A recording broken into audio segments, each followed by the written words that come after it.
A Man Sent from God, Chapter 7, Despair, Then a Dream of Heaven. I returned to the house and tried to clean it up as best as I could from the results of the flood. Dr. Adair said I could bring my wife and the babies home, so I tried to make the place as comfortable as possible for them. I fought a hard battle to save them, sent to Louisville for a specialist. It was just useless. They were too far gone. But I'm sure my wife didn't know this at the time. She was brave all the way through. We returned her to the hospital so she could get the right kind of treatment. Nothing would do any good. We took an X-ray and found tuberculosis creeping deeper and deeper into her lungs. Called to bedside of dying wife. One day they called me from work. I was working, trying to get out of debt. I had to go hundreds of dollars into debt. I was told, "If you want to see your wife alive, you'd better come now." I got into the car and rushed to the city as fast as I could. I rushed upstairs and down the hall, and the first person I saw was my little friend, Dr. Adair. We had been just like brothers all our lives. I knew when I looked at him that he had bad news. He said, "I'm afraid she's gone now." He covered his face and went into the little anteroom. I struggled to hold myself together. I pleaded, "Come, go in with me, Doc." "I can't," he answered. "She was just like a sister to me. I can't go back in there, Bill." I started in alone, and he called a nurse to go in with me. When I saw her, I felt, too, that she was gone. The sheet was pulled up over her face. She was only a skeleton of her former self, so thin and pale. Oh my, I took her in my arms and began to shake her. I cried, "Honey, answer me. God, please let her speak to me once more." She was already crossing over the line. But suddenly, she turned to look back at me. She opened those big, lovely, soft brown eyes. She started to raise her arms to receive me, but she was too weak. So I got down closer to her. I knew she wanted to tell me something. Friends, here's what she told me in part. It will be in my memory until the day I meet her. Hope describes paradise. She said, "I was almost home. Why did you call me?" I told her I didn't know I interrupted anything.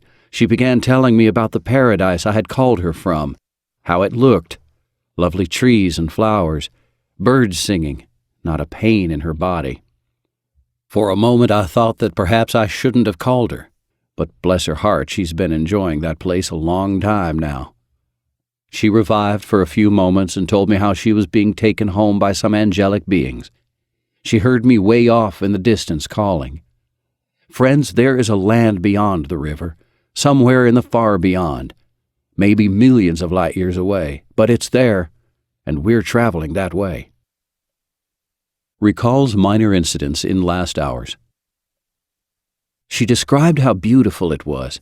She said, "Honey, you've preached of it, you've talked of it, but you can't know how glorious it is."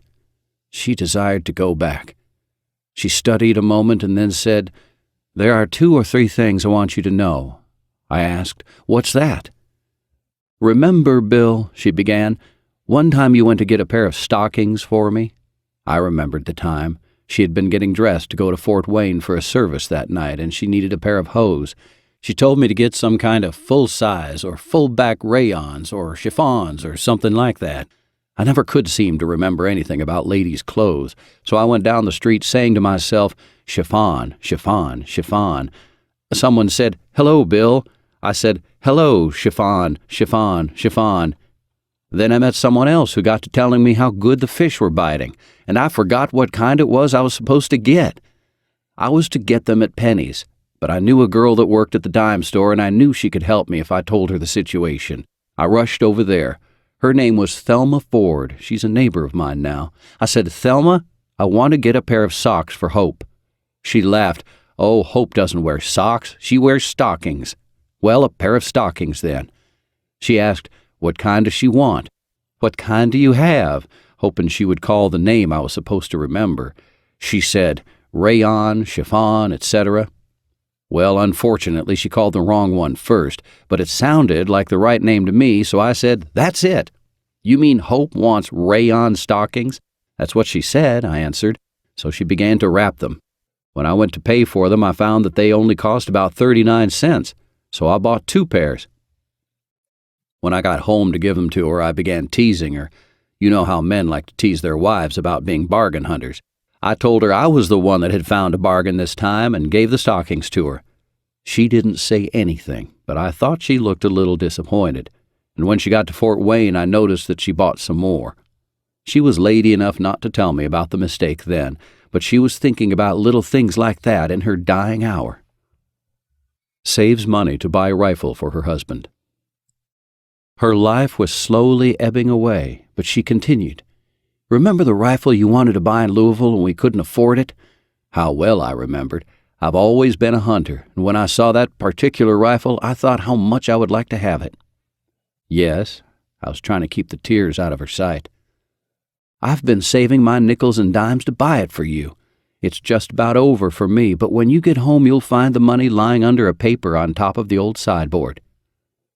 You'll never know how I felt when I found that $6 or $7 she had been putting back all that time for that rifle. I bought it and I still have it, and intend to keep it as long as I can, and then give it to my little boy. Her last words.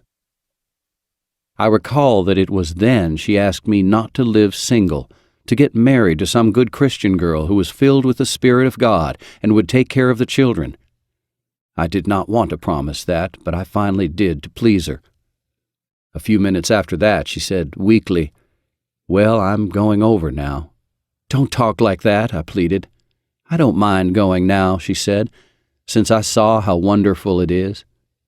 "Are you really going now, dear?" I asked tearfully. "Yes." She looked into my eyes and said, "Will you promise me to always preach this wonderful gospel?" I promised. She said, "Bill, God is going to use you." Bless her heart, I've often wondered if God might not allow her to look down upon us as we go about from place to place in our ministry, trying to obey the calling she felt that God would send. She talked on. "You've been a good husband." A little nurse was standing nearby, and she said to her, "I hope you might have as good a husband as I've had." Of course, that almost tore my heart out, but I knew I had to hold up for her sake.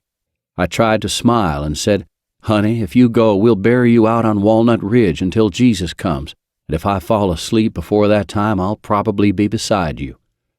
So I said, "If not, I'll be out on the battlefield somewhere."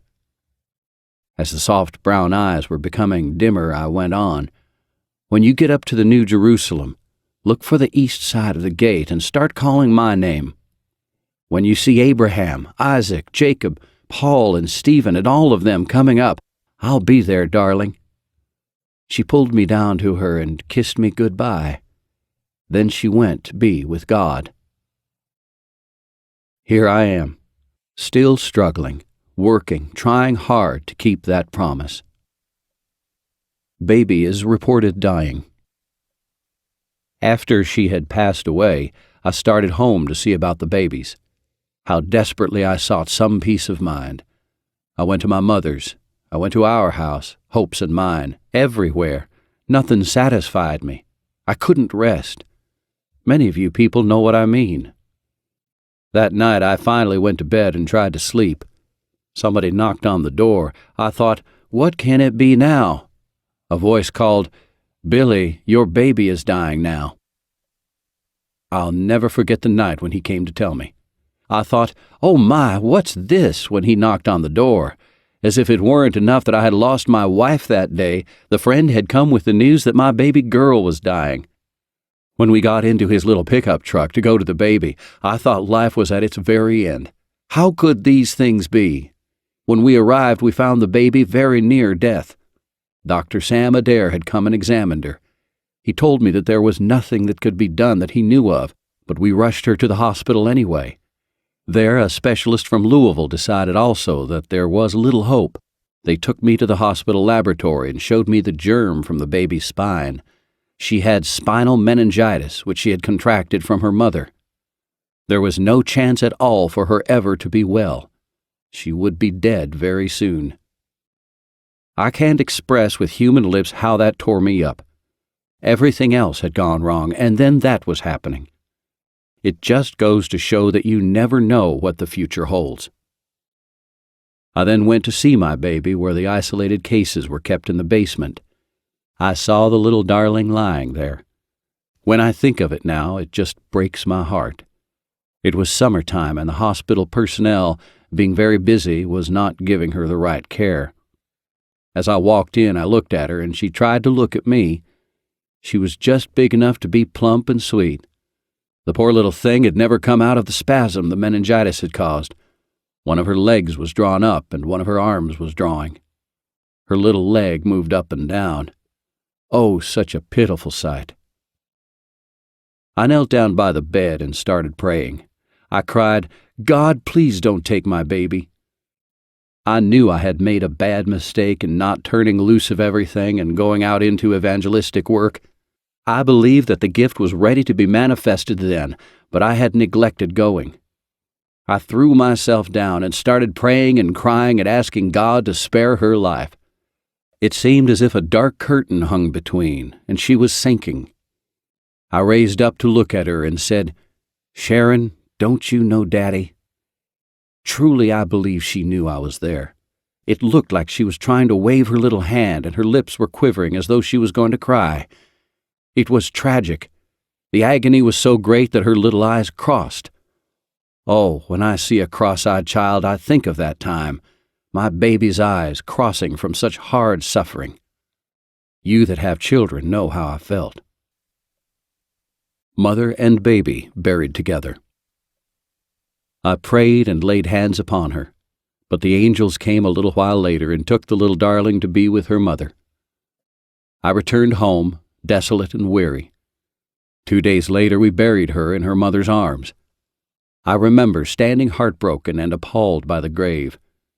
Brother Smith, the Methodist minister there in the city, preached the sermon for both. Oh, how I felt! It was unendurable. Somehow the leaves blowing on the trees reminded me of the old song, "There is a land beyond the river that they call the sweet forever, and we only reach that shore by faith's decree.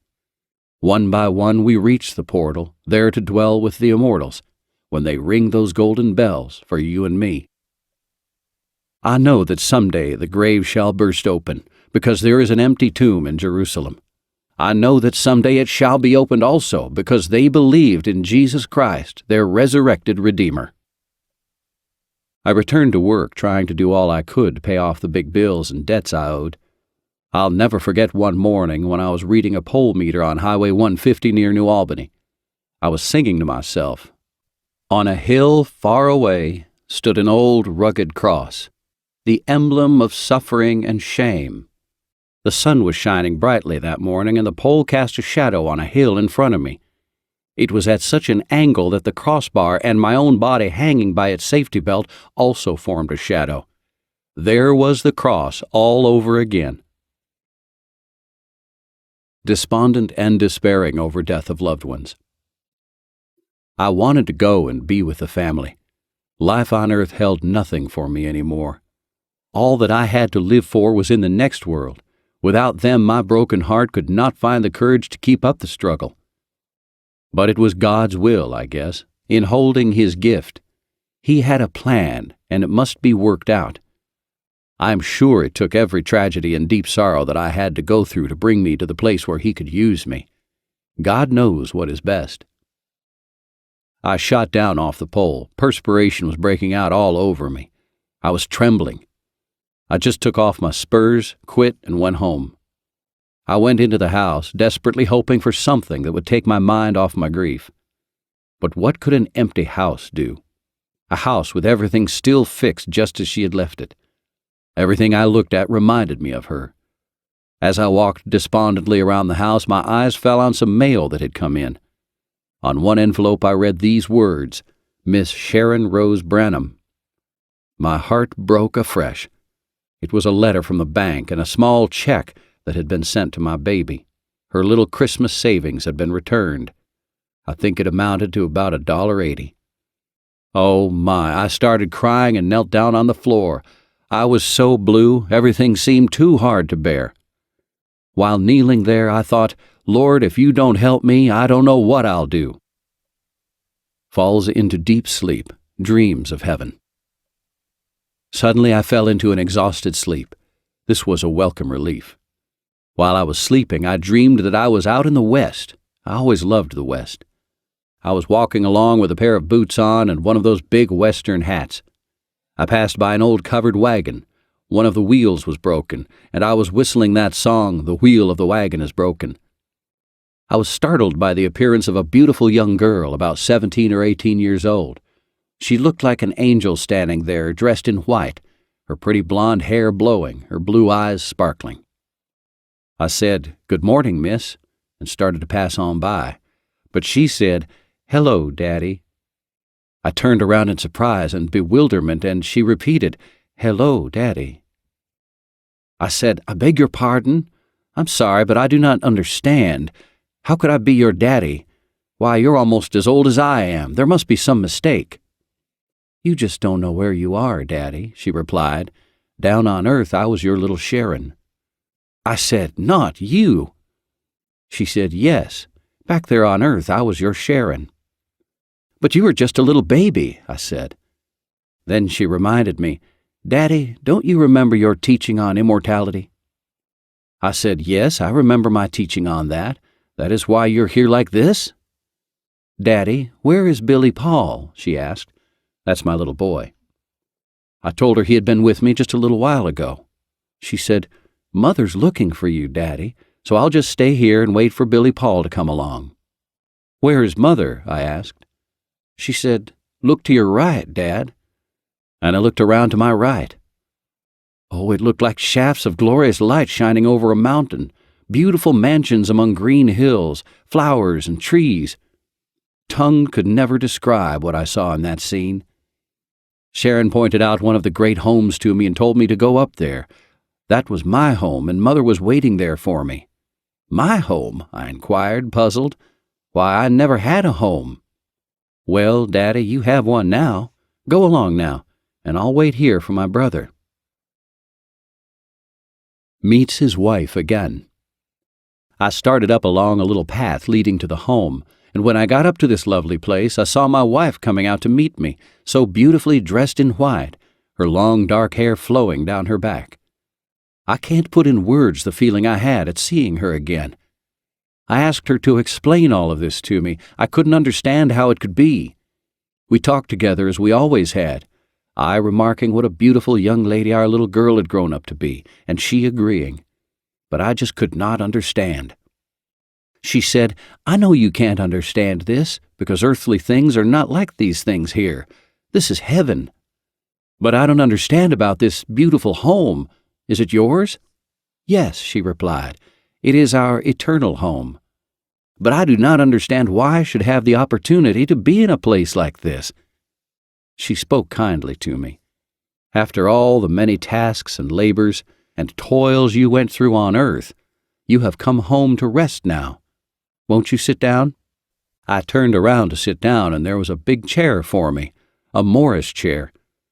I looked at the chair, and I looked at Hope. She smiled and said, "I know what you're thinking." Here's what it was. When we were first married, we didn't have any furniture or much of anything in our little house, except an old folding bed someone had given us, a stove I had paid about $1.25 for and then had to buy some grates for, an old leather duofold that was all worn out and had several holes in it, and one linoleum rug on the front room floor. But we enjoyed it and were happy together, for we had true love. But one thing I had always wanted was a Morris chair. I worked hard all day and then would preach at night and come in late, and it seemed I would think of having a big Morris chair to come in and rest in. One day we decided we were able to buy one, so we went to town across the river and looked at some. The one we bought was a green one. I'll never forget it. It cost about $15. I had to pay $3 down and $1 a week on it. Well, I stayed up on the payments until we had gotten about $8 or $10 paid, and I couldn't make the payment. I missed 2 or 3 weeks because we just couldn't spare it. You all know just what that means when you can't make ends meet.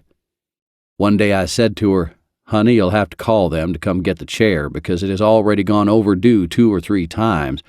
They have sent us a dun, and I can't make another payment on it now." You know we have to pay our other bills, so we'll just have to do without it."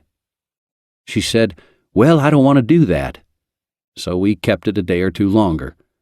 Then I remember the night I came home from work, and it was gone. She was so sweet to me and baked me a cherry pie and was doing everything she knew how to do to keep my mind off of it and help my feelings. I remember how that when I went into the room to sit down and it was gone, that we both had to have a little cry. She was so sweet. So standing there in my dream, she said, "I guess you remember all about our chair. Well, this one will not be taken away from you. It's paid for. Sit down and rest." Needless to say, God gave me the needed strength to carry on. I preached and worked at different jobs, finally becoming an Indiana State game warden, the job at which I was working when the gift came to me in 1946. God has blessed and rewarded me graciously, for which I humbly thank Him. For several years I had to be both a mother and a daddy to my little boy, but later the Lord gave me a dear, humble wife, and now we have a little girl.